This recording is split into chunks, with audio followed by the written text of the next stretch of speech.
जब सब साथ छोड़ देते हैं तब भी वो नहीं छोड़ता। वो भूखा रह सकता है लेकिन तुम्हारा दर्द नहीं देख सकता। एक कुत्ता इंसानों से ज्यादा इंसानियत रखता है, लेकिन सवाल ये है आखिर ऐसा क्या है उसमें कि वो अपने मालिक के लिए जान तक दे देता है। कहता है कुत्ते की वफादारी की कोई सीमा नहीं होती। तुम बस इतना कह दो, बैठ जा। वो बैठ जाएगा। कह दो चलो, तो वो बिना वजह भी चल पड़ेगा।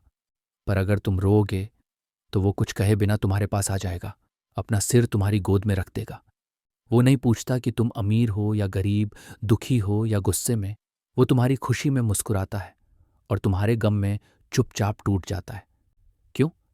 क्या ये सिर्फ ट्रेनिंग है, सिर्फ आदत है, या फिर कुछ और गहरा रहस्य है? साइंस कहता है कुत्तों के पास एक खास सेंसरी सिस्टम होता है जो इंसानों के इमोशंस को स्मेल और एनर्जी को डिटेक्ट कर सकता है। वो तुम्हारे हार्मोन जैसे कि कॉर्टिसोल और ऑक्सीटोसिन को सूंघ कर समझ सकता है तुम खुश हो या दुखी। पर साइंस ये नहीं बता पाता कि कैसे एक कुत्ता इंसान से इतना जुड़ जाता है कि वो अपनी जान दांव पर लगा देता है।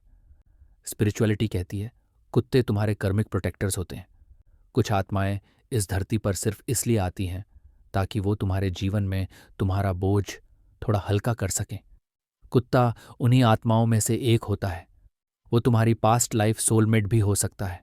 कभी तुमने उसे बचाया होगा और इस जन्म में वो तुम्हें बचाने आया है।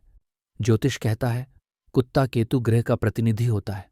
केतु जो पास्ट लाइफ, आत्मा और त्याग का प्रतीक है। केतु इंसान की आत्मा से जुड़े ऐसे कर्मों को दर्शाता है जो दिखते नहीं लेकिन बहुत गहरे असर करते हैं। इसलिए जब कोई कुत्ता किसी इंसान से जुड़ता है वो केवल शरीर से नहीं, आत्मा से जुड़ता है। केतु उसे बनाता है साइलेंट हीलर और शनि देता है उसे सेवा और त्याग का मार्ग। कुत्ते का जीवन, समय, सेवा और बलिदान का सबसे बड़ा उदाहरण होता है। बिना कुछ मांगे सब कुछ दे देना। कुत्ता तुम्हारे जीवन में तब आता है जब तुम्हें प्रोटेक्शन, ग्राउंडिंग और वफादारी की सबसे ज्यादा जरूरत होती है। अगर तुम्हारे जीवन में कुत्ता आया है तो समझो ब्रह्मांड ने तुम्हें एक जीवित रक्षक भेजा है।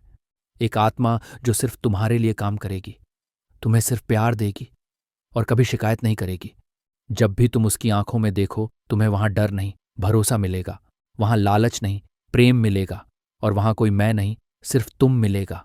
कुत्ता सिर्फ जानवर नहीं, वो तुम्हारे लिए भेजी गई एक आत्मा है, एक वफादार रक्षक, एक साइलेंट प्रोटेक्टार, एक कर्मिक सोलमेट। अगर तुम्हारे जीवन में भी एक ऐसा कुत्ता है जिसने तुम्हें टूटने से बचाया है तो आज उसके लिए एक धन्यवाद जरूर कहो। लेकिन अब प्रश्न आता है कि कुत्ता अपनी जान क्यों दे देता है मालिक के लिए? क्योंकि वो सिर्फ शरीर से नहीं, आत्मा से जुड़ा होता है। ज्योतिष के अनुसार जब कोई आत्मा केतु के प्रभाव में जन्म लेती है तो उसका जीवन उद्देश्य बन जाता है त्याग, सेवा और रक्षण। कुत्ता वही आत्मा है जो तुम्हारे पूर्व जन्म के किसी अधूरे कर्म को पूरा करने आई है। कभी वो तुम्हारा बच्चा रहा होगा, कभी तुमने उसे बचाया होगा। अब वो तुम्हारी रक्षा करने आया है। वो तुम्हारे लिए इसलिए जान देता है क्योंकि उसके लिए तुम सिर्फ मालिक नहीं, उसका ब्रह्मांड हो। वो समझता है कि तुम्हारी जान बचाना ही उसकी आत्मा की मुक्ति है। क्या ये सिर्फ वफादारी है या फिर कोई अनदेखा आत्मिक समझौता? क्या तुम्हारे डॉग की आंखों में तुम्हारा आकाश इसलिए बस गया है क्योंकि वो तुम्हें जान से भी ज्यादा चाहता है? डॉग तुम्हारा पेट नहीं, एक चलती फिरती प्रार्थना है जो ब्रह्मांड ने तुम्हारे जीवन की रक्षा के लिए भेजी है। ऐसे ही गहरे आत्मिक ज्योतिषीय रहस्यों को जानने के लिए सब्सक्राइब करें हर घर वास्तु, जहां हर रिश्ते का, हर ऊर्जा का एक दिव्य कारण होता है।